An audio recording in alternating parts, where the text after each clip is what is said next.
સર્વને મારા જય શ્રી કૃષ્ણ. આપ સર્વેનું મારી યુટ્યુબ ચેનલમાં હાર્દિક સ્વાગત છે. વૈશાખ માસના સુદ પક્ષની 14 એટલે કે નૃષિ જયંતિના દિવસે આજે આપણે નૃષિ જયંતિ કથા મહાત્મય સાંભળીશું. તો વિડીયોને અંત સુધી જરૂરથી જોજો. અને જો ચેનલમાં નવા હોય અને ચેનલને સબસ્ક્રાઈબ ના કરી હોય તો જરૂરથી કરજો. વિડીયો પસંદ આવે તો વિડીયોને લાઈક અને શેર કરી દેજો.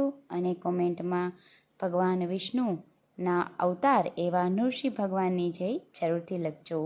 ભગવાન વિષ્ણુના 12 અવતારમાંથી એક અવતાર નૃસિંહ ભગવાન છે.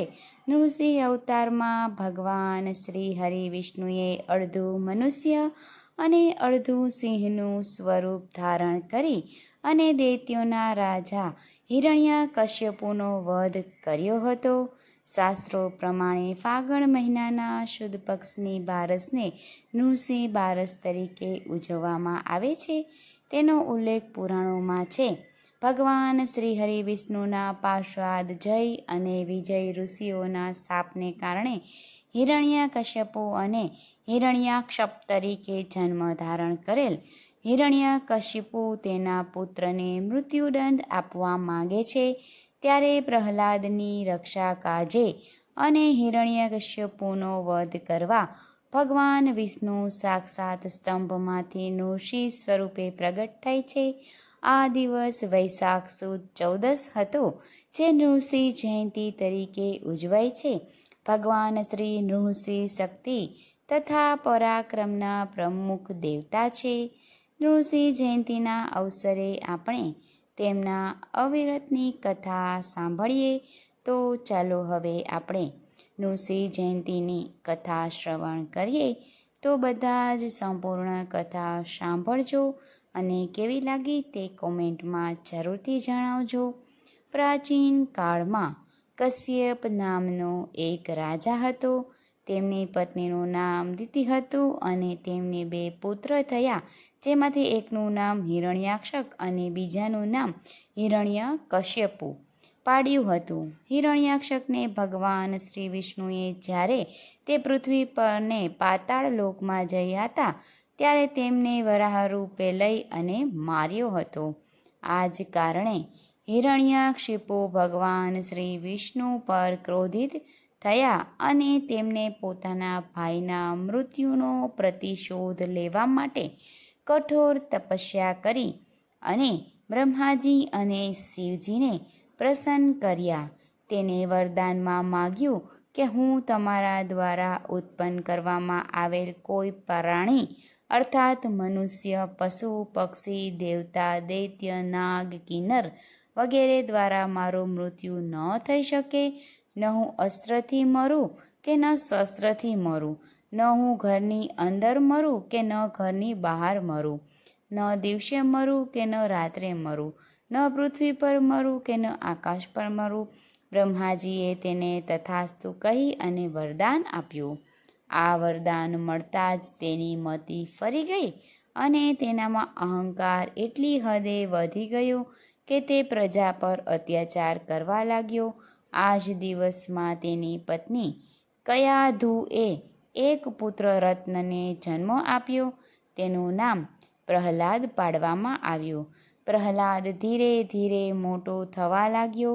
અચરજની વાત એ છે કે તેને એક રાક્ષસના ઘરમાં જન્મ લીધો હોવા છતાં રાક્ષસ જેવા એક પણ દુર્ગુણ તેમનામાં નહોતા. તે ભગવાનનો પરમ ભક્ત હતો અને તે પોતાના પિતાને પ્રજા પર અત્યાચાર ન કરવા સમજાવતો હતો તથા અત્યાચારનો વિરોધ પણ કરતો હતો. હિરણ્યકશ્યપુએ ભગવાનનું નામ લેવા પર પ્રતિબંધ લગાવી દીધો હતો અને જે કોઈ પણ ભગવાનનું નામ લેતું તેના પર તે અત્યાચાર ગુજારતો હતો. પરંતુ તેના જ ઘરમાં ભગવાન વિષ્ણુ ભક્ત હતો. ભગવાનની ભક્તિમાંથી પ્રહલાદનું મન હટાડવા તથા તેનામાં પણ પોતાના જેવા જ દુર્ગુણ ભરવા માટે હિરણ્યકશ્યપુએ ઘણા પ્રયત્નો કર્યા, ઘણી યુક્તિઓ કરી, નીતિ અનીતિ બધાનો ત્યાગ કર્યો, પરંતુ પ્રહલાદ પોતાના માર્ગ પરથી ડગ્યો નહીં. છેલ્લે તેને મજબૂત થઈ અને પ્રહલાદની હત્યા કરવા માટે ઘણા ષડયંત્રો રચ્યા. તેણે માણસો પાસે પ્રહલાદને ઊંચા પહાડ પરથી નીચે ફેંક્યો, પરંતુ ભગવાન વિષ્ણુએ તેને ઉગાર્યો અને તે જીવતો રહ્યો. આવા તો અનેક પ્રયત્નો તેણે કર્યા, પરંતુ બધામાં જ તેને નિષ્ફળતા મળી. ભગવાનની કૃપાથી તેનો વાળ પણ વાંકો ન થયો. એકવાર હિરણ્યકશ્યપુએ પોતાની બહેન હોલિકા, કે જેને બ્રહ્માજીનું વરદાન મળ્યું હતું કે તે આગમાં બળશે નહીં, તેથી પ્રહલાદને બાળી અને મારવાનું વિચાર્યું. તેને બોલાવી એક મોટી ચિતા બનાવી અને હોલિકાના ખોળામાં પ્રહલાદને બેસાડવાની યુક્તિ કરી. હોલિકા લાકડાની બનેલી મોટી ચિતા પર બેસી ગઈ અને પ્રહલાદને પોતાના ખોળામાં બેસાડ્યો. આ ચિતાને આગ લગાડવામાં આવી. આ આગમાં હોલિકા બળી અને રાખ થઈ ગઈ અને પ્રહલાદનો વાળ પણ વાંકો ન થયો. જ્યારે હિરણ્યકશ્યપુ ક્રોધે ભરાયા અને મ્યાનમાંથી તલવાર ખેંચી અને પ્રહલાદને પૂછ્યું, દેખાડ, તારો ભગવાન ક્યાં છે? પ્રહલાદ વિનય ભાવથી કહ્યું કે પિતાશ્રી, ભગવાન તો સર્વત્ર છે. શું તારા ભગવાન આ સ્તંભ થાંભલામાં પણ છે? હિરણ્યકશ્યપુએ કહ્યું કે પ્રહલાદે જવાબ આપ્યો, હા, આ થાંભલામાં પણ મારા ભગવાન છે. આ સાંભળી અને ક્રોધિત હિરણ્યકશ્યપુએ પોતાની તલવાર વડે થાંભલા પર પ્રહાર કર્યો. તે જ ક્ષણે સ્તંભમાંથીને ભયંકર નાદ થયો, જાણે કે બ્રહ્માંડ ફાટી ગયું હોય. સ્તંભને ચીરી અને શ્રી નૃસિંહ ભગવાન પ્રગટ થયા. તે રૂપ સંપૂર્ણ મનુષ્યનું ન હતું તથા સંપૂર્ણ સિંહનું પણ ન હતું. બ્રહ્માજીના વરદાનને સત્ય કરવા માટે ભગવાન વિષ્ણુએ નૃસિંહના સ્વરૂપમાં અવતાર લીધો. ભગવાન નૃસિંહ હિરણ્યકશ્યપુને પકડી અને દ્વાર પર લઈ ગયા અને તેને પોતાની જાંઘો પર રાખી અને કહ્યું, રે અસુર, દેખ, હું મનુષ્ય નથી કે પશુ પણ નથી.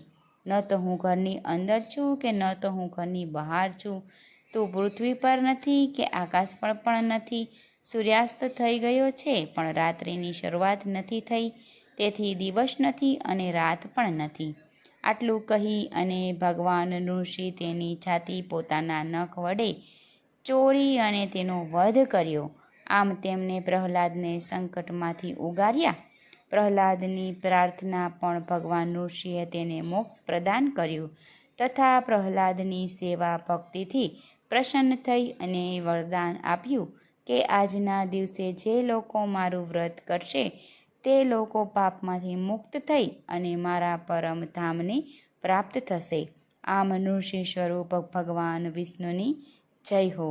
સર્વને મારા જય શ્રી કૃષ્ણ. અને વિડીયો કેવો લાગ્યો તે કોમેન્ટમાં જરૂરથી જણાવજો.